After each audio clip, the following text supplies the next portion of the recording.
Saudi Arabia से एक बेहद दर्दनाक खबर रात के सन्नाटे को चीरती हुई सामने आई है। मक्का से मदीना जा रही एक बस रात के वक्त डीजल टैंकर से शदीद टक्कर का शिकार हुई।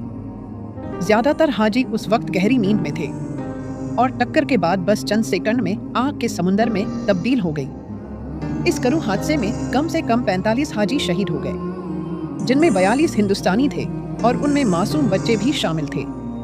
ऐनी शाहिदीन के मुताबिक टक्कर इतनी अचानक, इतनी सख्त थी कि बाहर निकलने का मौका लगभग नामुमकिन हो गया।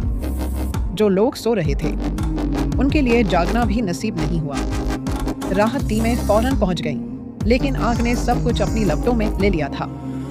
इन हाजियों ने उम्रा अदा किया था और रोज़ाए रहमत की तरफ रवाना थे। इस्लाम में उम्रा सिर्फ एक इबादत नहीं, बल्कि रूह की सफाई, दिल की ताजगी और अल्लाह के करीब जाने का सफर है। कुरान कहता है, इन अल्लाह के हैं और उसी की जानिब लौट कर जाना है।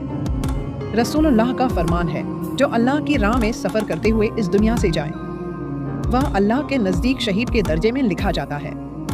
ये मुसाफिर अल्लाह की राह में थे, उसके घर से लौट रहे थे और उसी की राह में अपनी जानें दे गए।